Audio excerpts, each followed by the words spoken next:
today the feast of St. Anne, and also the day in which we'll be having the First Holy Communion.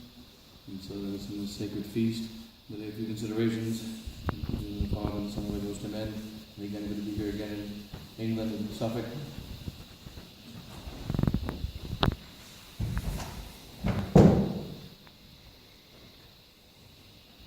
We are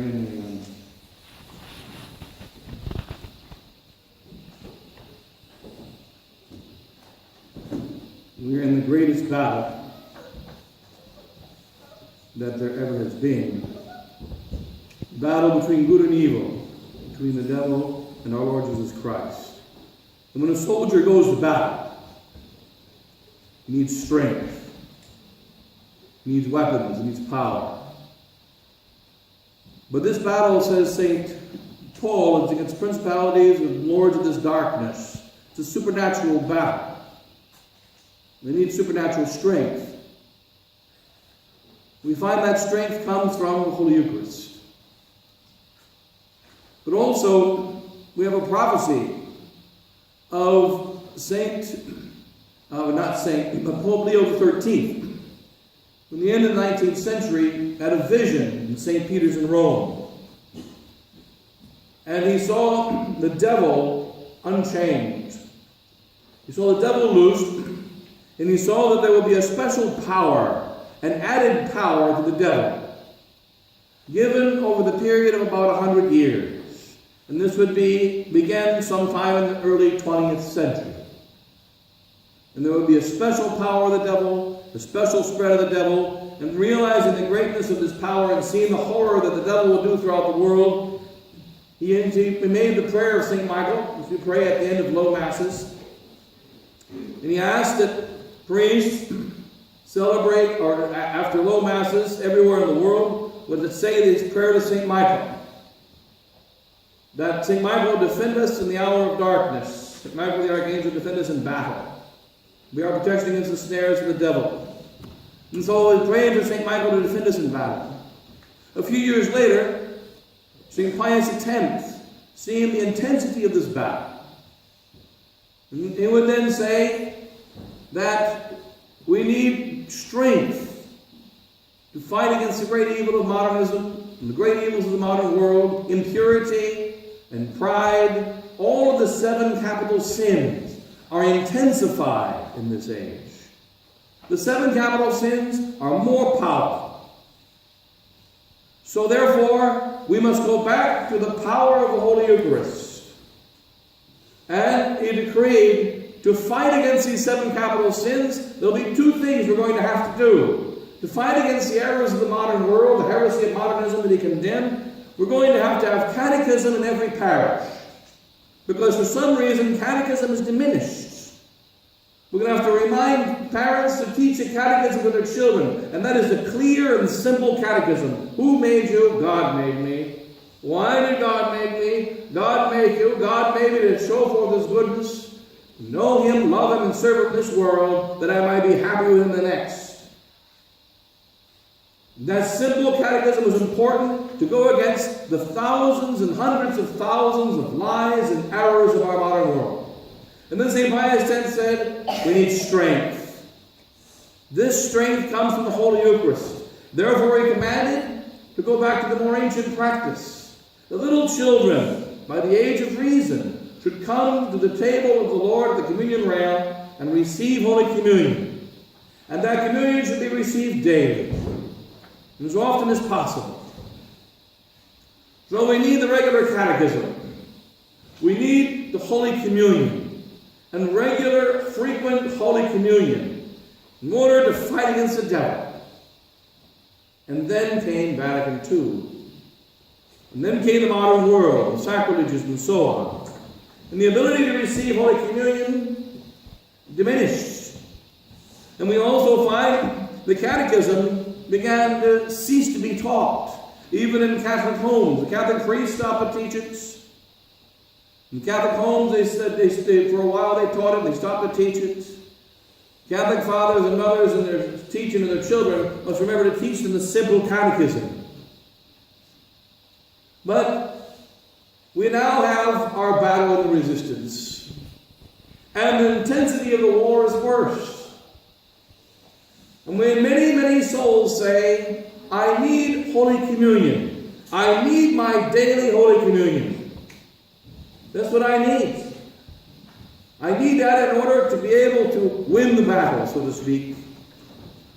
But where is the power of the Holy Eucharist? Saint Simeon carried Christ for about 30 seconds. He carried Christ for maybe 90 seconds. And then we have Christopher, whose feast was yesterday. And Christopher carried Christ across the water. Now remember Christopher, before he did that, he was a giant that wanted to be a great fighter. He wanted to be a great fighter. He wanted to fight for the greatest army, the greatest king. And Christopher, who wanted to fight for the greatest king, he found a strong king in his area, and he fought. He was a knight, he was a big, strong man. And when he started to fight for that king, what happened? There was minstrels that came through. And they did a play in front of the king. And they mentioned the name of the devil several times during the play. And when they mentioned the name of the devil several times during the play, the king would be afraid and step back. And so Christopher said, what are you afraid of? And so that's the devil. Everyone's afraid of the devil.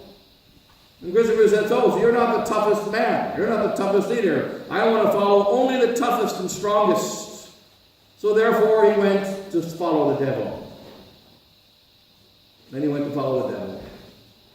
Then after following the devil for a while, the devil met him and said, I am the devil, I am the one you should follow. I am the strongest of all leaders. So he followed him.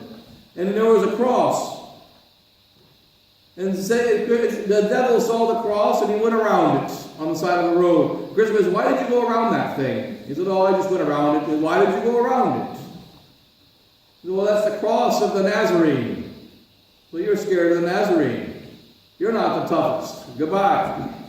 So he left the devil. And he said, I want to find the Nazarene. I want to find Christ because I want to fight for the toughest and I want to be the biggest, toughest fighter.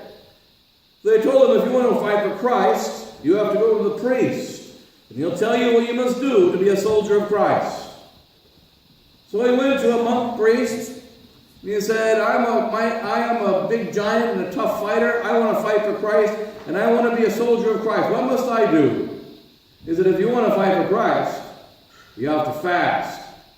And Christopher said, I don't fast. I don't fast.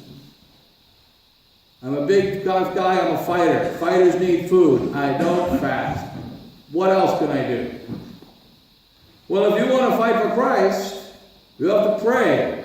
And you have to pray through the night.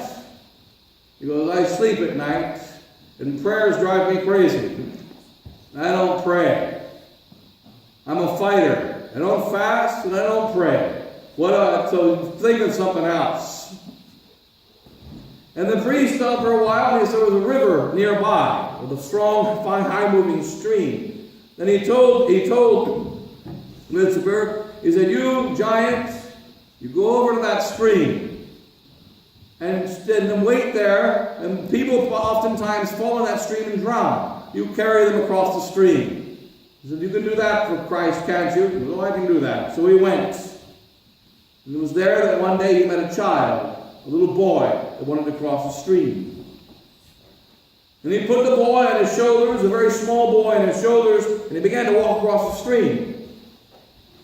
And the boy became so heavy that Christopher began to sink in the stream. He had never ever run into anything that he could not overcome. This little boy was heavier and heavier, and he thought that he would drown. He said, little boy, it looks like both of us will drown. What are you carrying? What did you eat today? And the boy said to him, I am Christ. I am the God that you seek and you serve. And you see that I am small, but I am carrying all the weight of the sins of the world, and that's very heavy.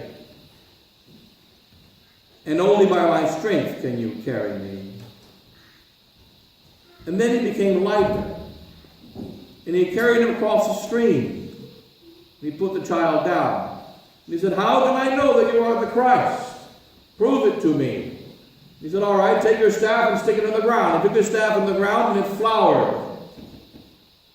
And then he believed it was Christ, and he realized that he carried Christ. He had carried Christ for maybe 5 minutes. Before that, he could not pray. Before that, he could not fast. Before that, he thought he was the toughest guy in the world.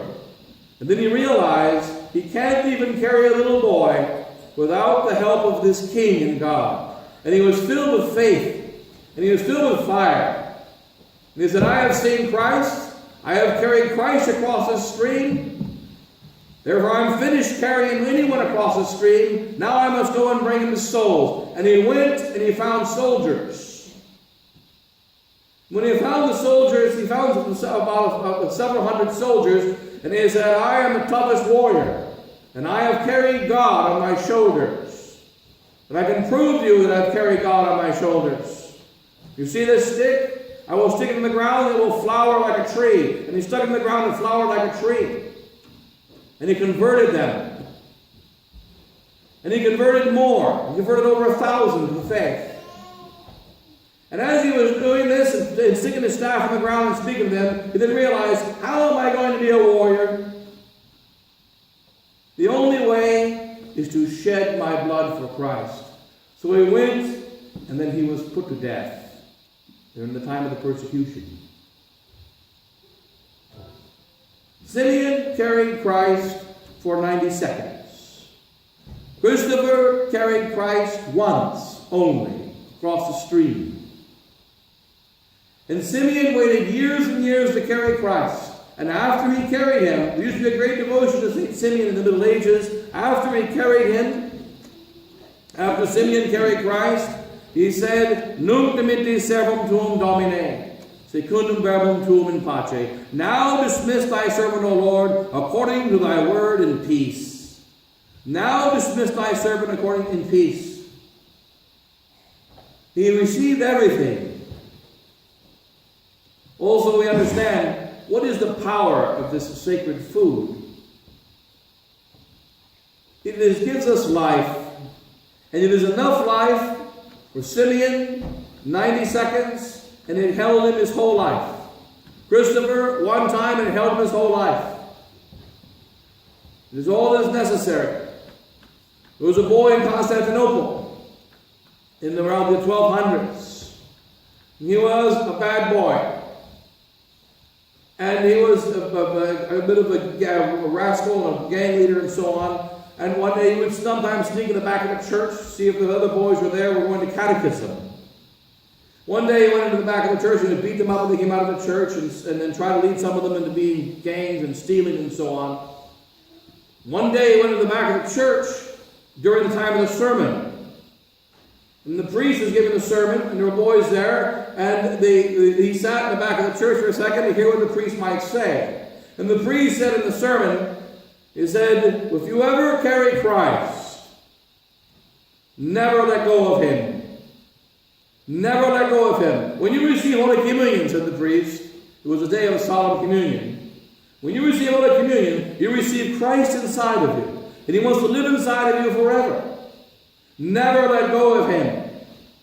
And the only way to let go of him is to commit a mortal sin. The only way to let go of him is to do evil. And the priest reached on that subject. Finally, and then the boy stayed, whereas he normally would leave. The time of communion came. And all the boys came to communion, including the bad boy. And the priest was hesitant to give him Holy Communion because he knew that he was a wicked boy. He said, well, they remembered the rule of St. Paul that if a man eats unworthily, let him eat unto his own destruction, and that he wasn't a public sinner. Therefore, he gave him Holy Communion. The boy went out immediately after communion. He didn't stay for the rest of the Mass. He went home to his father. His father was a thief. And his father said, I want you to watch the door. We're going to rob a certain shop today, and you do as you have always done before. You watch the door. You watch for the police. You watch for anyone coming to give me the signal. And the boy said, I can't today. Well, why not? Because I have received Christ.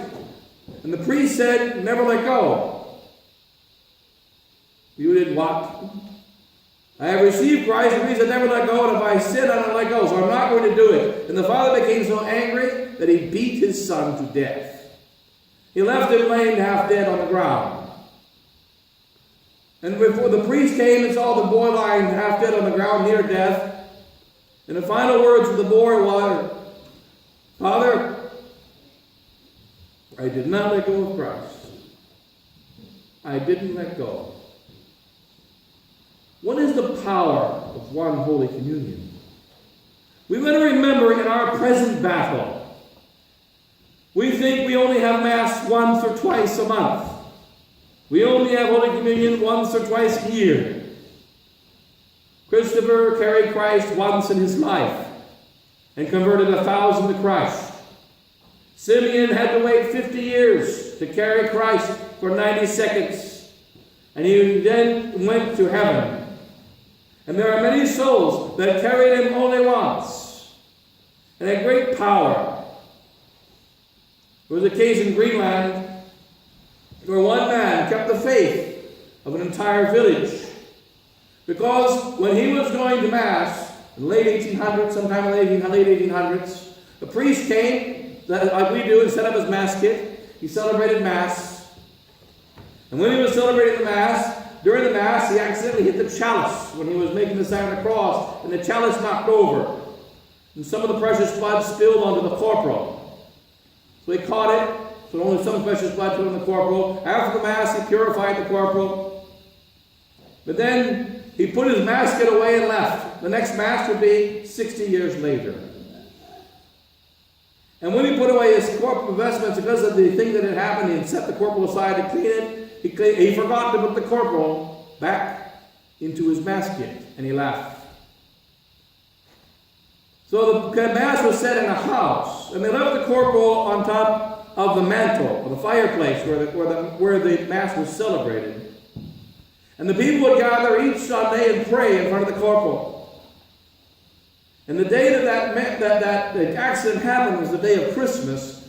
And so on the day of Christmas each year, and only once a year, the boy who had served the Mass would carefully take the corporal, the cloth that was under the chalice, the square cloth under the chalice, upon which the chalice sits. He would carefully open it one day in the year. And then he would turn, and he said, "This is the corporal on which the body and blood of Jesus Christ sat, and I was there 50 years.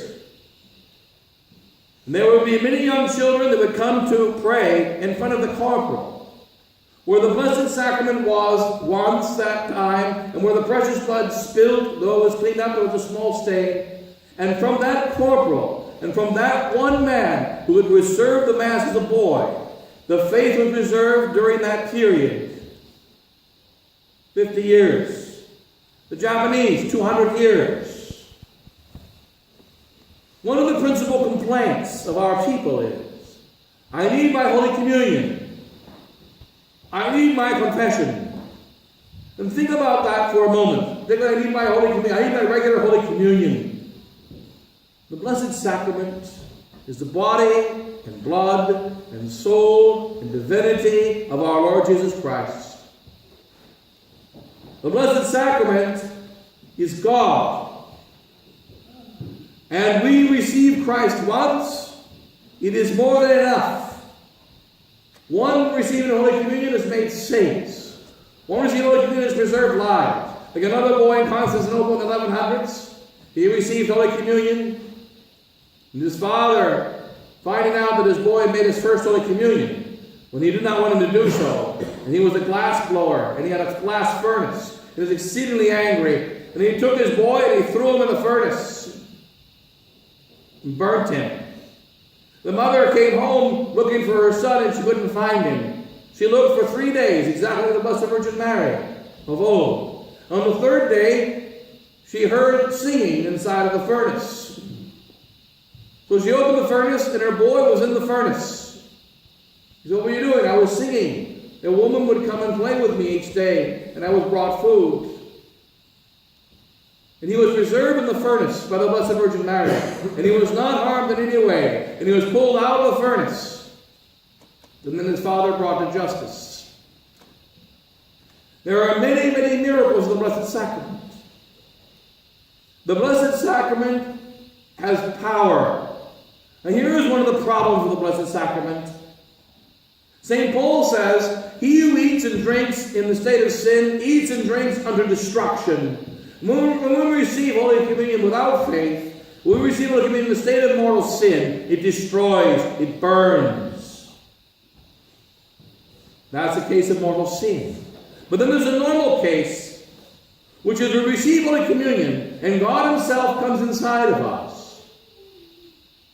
But he does not stay. God himself comes inside of us, but he does not remain in our hearts because we don't let him enter. It'd be like water being poured over a rock. Water is poured over a rock, and water is poured over a rock, and water is poured over a rock, and you open that rock and you find out it's completely dry on the inside. Only the outside became a little bit wet, and it very quickly dries. We have to make sure that Christ penetrates inside of our whole being. The food is transformed into us, normal food. But St. Augustine says, in this sacred food, we are transformed into Christ. There has to be a transformation. There is a power in the Holy Eucharist to hold us in a state of grace, a power in the Holy Eucharist to make us fight against sin, a power in the Holy Eucharist to make us be able to persevere for a full lifetime by the one receiving of Holy Communion. And we must recognize also that Holy Communion is a sacred gift, and we have taken it for granted. And one of the great benefits of having Holy Communion one time and then having to wait and have it again is to try to have a greater gratitude. A greater gratitude for being able to receive our Lord. A greater gratitude for being able to receive this faith, to have this faith. Because we have taken our faith for granted. We don't love our faith as we should love it. And we think we know what we need more than God does. God knows well what we need. You know that they say about the Saint Teresa tells us about, or St. John of the Cross tells us about the flowers. When you first plant a flower, you must water it every day, or a tree. But then you must water it once a week. There are some plants, like the cactus in Arizona, or the desert plants, that if you water them daily, they will die. They must be watered once a year, or twice a year. Some plants must be watered every day at the beginning, and then they must be watered rarely, then they must be watered only by the rain, and then they must be irrigated in all different levels of water. Now, our Lord Jesus Christ knows how to water the plant of our souls. He knows how to do it. He knows how long we can go between Holy Communions. He knows how long we can go between confessions. He knows how long we can go between the receiving of the sacraments. Sometimes it is better to wait a little for the benefit of the soul. Sometimes it's better more often. God knows what is best. And he always provides what is best. We must remember about our Lord Jesus Christ. He doesn't just give what is necessary for our salvation. He gives in a superabundance. Well, many times been pointed out by traditional priests in the last 50 years. It has been noted, and it is most true, that traditional Catholics are a little bit on the weird side, on the unusual side, and on the extremes of society. And there have always been extremes of society. Now, in the normal days of the church, the extremes of society would be the non-Catholics, would be the ones who are not practicing the faith, and hence on the path to hell. Since we are the members of the extremes of society, it is not good for us to be in those normal times. God put us in these times, where the extremes of society receive the faith. And the same is true about every element. God put us in the place that is best for us. A cactus cannot live in the jungle. And a jungle plant cannot live in the deserts. And so therefore, God has made our souls for this 21st century. We would not be made to live in the early 20th century before Vatican II. We would not be made to live in the ages of faith. We were made to live in these ages of battle. And our souls were made to go to heaven in these ages of battle. And he's given a special grace to each of us to be able to save our souls in this age. And if my same self will be better equipped to save my soul in 1223. God would have made sure that I was born in 1223. Because he only does what is in the superabundant best. That's all that he does. And so therefore, every soul today that God has created, he created them as the sower went out to sow seed. And the St. Augustine points out, he sowed seed on 4 types of ground. One of them was a good ground, but he sowed seed on all types of ground. There are some plants that grow amongst the rocks, even though most plants do not. Some plants grow up on the way, up in the road. The grass grows through the concrete and so on. So God sows the seed everywhere, but there's some life in every kind of ground. And then the problem is only the ground and not the seed. The seed can grow anywhere. But when the ground doesn't react correctly, then there's a problem. So there are desert plants, and there are plants for the jungle, and there are plants for the northern climes, and plants for the southern climes, and there is the grace that God all of them require water. So likewise, all souls require the Blessed Sacrament. All souls require the faith. All souls require the Blessed Virgin Mary. All souls require the entirety of our faith. But they're going to be given grace and going to be placed where it is best for their salvation. We are here at this time, in this place, because it's the best for our salvation. And we therefore only need to respond to the grace of God. We must thank God for the grace of this Holy Eucharist, and the grace of the Holy Faith, and the grace of being born in our time. Many people say, we're often tempted to say, I wish I was born in different times. I wish I was born in the ages of faith. I wish I was born before the whole crisis of Vatican II, and so on. I wish I was born at a different time. No, this is the time. And we must have confidence in God. God only does that which is good. God only does that which is the best. He is only superabundant in his infinite love and mercy. This is the time for us to live. The time for us to have the faith. The time for us to spread it. And all we have to do is open our eyes and minds and hearts to the grace of God. And there is sufficient grace in one Holy Communion to sustain us for the whole of life and through all the battles. And let God decide how many times we can receive it in our lives. Let God decide how many times we get the benefits, the external benefits of the faith. It will always be more than enough. We have confidence in the grace of God and the divine providence. God watches over us with his loving care, which is called divine providence. He doesn't have any other kind of care. He doesn't have any other way. And therefore, we need to respond to that. And many souls do not do great things for Christ. Many souls do not give themselves to Christ simply because of the fear that they will not be provided for. This is a spitting in the face of God. This is a lack of confidence in the power and goodness of God. Many souls don't give themselves to the life of religion. Many souls give themselves to the life of living a Catholic in our circumstances, without the regular daily Mass, because of our circumstances. Why? Because they think they won't be provided for. What does that mean? They don't have confidence in the divine providing or the divine providence. God always provides, always. And there are many occasions of this, many circumstances of this, many situations like this. So in any case, with the confidence in divine providence, and that he would care for us for what is best in our situation, and we therefore have a great level of faith, a level of the Blessed Sacrament, a level of the Blessed Virgin Mary. And close with that, and God bless you all, and the Father and the Son and the Holy Ghost.